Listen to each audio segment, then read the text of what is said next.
Una altra acció aquesta que neix de les botes de la penya, una màquina avui en generar joc, i Emery, suposo preocupat tot el partit dret donant instruccions.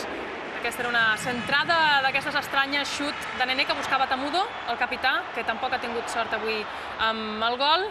Una altra acció a la contra de l'Espanyol, de la penya que deixava per Temudo, i aquest per Ivan Alonso, que remata per sobre del travesser. Quin gran fitxatge.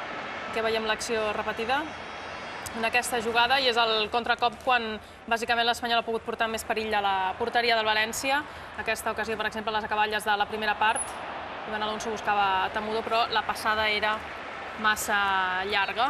No hem tingut gols en aquesta primera part, però sí en la segona. Sí, la segona part realment ha estat un recital de futbol i un recital de gols. Qui ho anava a dir després de la primera part, on l'Espanyol ha jugat bé, sí. Qui ho anava a dir, però, que acabaríem veient 3 gols contra tot un València. Aquesta és la primera, l'ha tingut el València, l'ha tingut Alexis, però Pochettino ja avisava que anessin amb compte. Han anat amb compte. Sí, sí. I ha començat l'Espanyol a jugar bon futbol, i aquí ha tingut la primera Luis García des de la frontal. La volia col·locar aquí. Sí, ha volgut col·locar en comptes de xutar fort, ha volgut fer una vaselina, i la pilota se n'ha anat fora per poc. I aquí ha arribat el primer gol de l'Espanyol. Qui l'ha marcat una vegada més ha estat Román. Aquest també mereix un moment, Aquí el tenim a l'escaire, i tant. Tercer gol consecutiu de Román en 3 partits, n'ha marcat 3, quart que fa des de fora l'àrea, i quants anys fa, o com a mínim jo no ho recordo, un jugador de l'Espanyol que s'especialitzés en el xut des de fora l'àrea i que marqués tants gols des de fora l'àrea. Farem una comparativa dels gols que ha fet els darrers partits, perquè a més ha sortit a la segona part. Mira la velocitat que agafa aquesta pilota. L'engalta perfectament, Sí, sí, és un xut espectacular de Román que es torna boig celebrant el gol, igual que l'afició de l'Espanyol, que vibrava amb aquest 1-0, però encara n'havien de venir més. Primer, arriba aquest xut de falta de Nené i César, un vell conegut de l'afició de l'Espanyol, d'aquella final de 2006.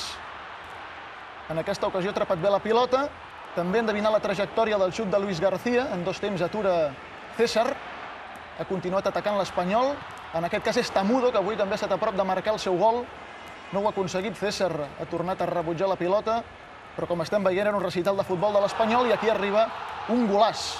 El segon del partit el marca Nico Pareja, que més s'ha tret la samarreta, i Pochettino... I això l'has broncat, En comptes de celebrar el gol, Pochettino, mira si està centrat en el que ha de fer i en la seva feina. Se li poden llegir els llavis, Pochettino no direm el que ha dit, Esbronca Nico Pareja, aquí sepultat per tots els jugadors de l'Espanyol. Magistral l'execució d'aquesta falta per l'escaire. No pot fer res César, és un golàs.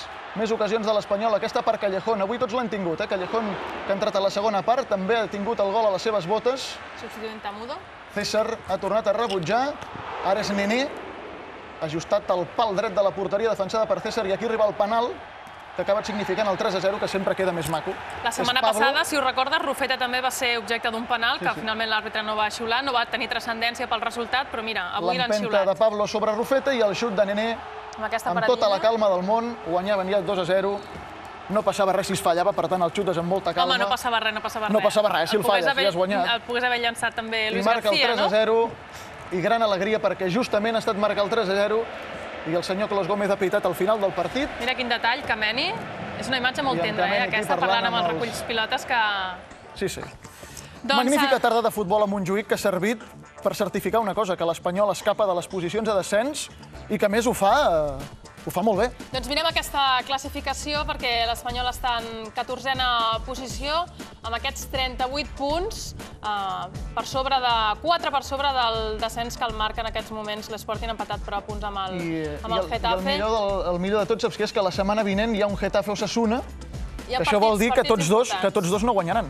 I la setmana que ve un partit a les 9 del vespre amb l'Atlético de Madrid, l'Espanyol que juga fora, que serà el que tancarà la jornada. Sí, a les 9 de la nit es jugarà el partit, i és un partit on, evidentment, després d'aquest bon coixí de punts que agafa l'Espanyol, el pots mirar d'una altra manera i el pots encarar d'una manera molt diferent, i es pot jugar amb molta tranquil·litat aquest partit, perquè, escolta, amb un empat fins i tot podria ser molt bo.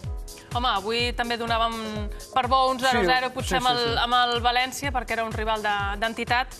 Però bé, no està de més ser ambiciós i anar per als 3 punts i assegurar quan abans millor aquesta permanència de l'Espanyol.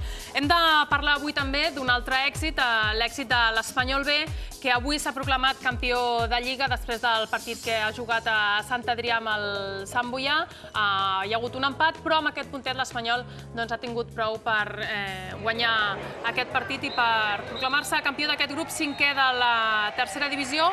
una victòria que li dona el passi a jugar aquest play-off amb un altre dels campions d'un altre dels grups de l'estat espanyol. Quan es va començar la temporada, l'Espanyol era el favorit de la categoria i així ha estat perquè ha acabat sent el líder i ha acabat guanyant la competició. Ara falta rubricar-ho pujant a segona divisió B. Això estarà per veure, però aquestes eren les celebracions i les càmeres del hat-trick espanyol, espectadors de luxe, aquestes celebracions avui, aquest matí, a la ciutat esportiva de Sant Adrià. Així que acabem amb aquesta alegria doble avui per la victòria de l'Espanyol, per la victòria del filial. Avui tot han estat alegries, una gran tarda de futbol i aquesta matinal també magnífica per l'Espanyol B.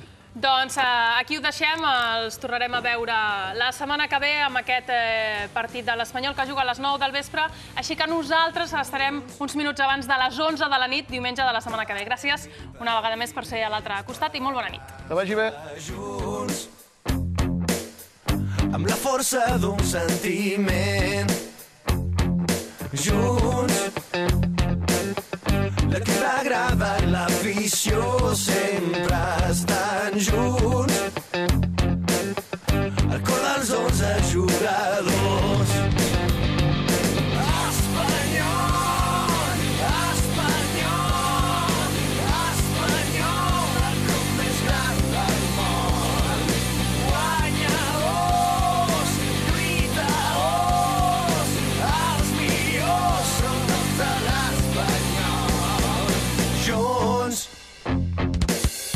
Som invencibles i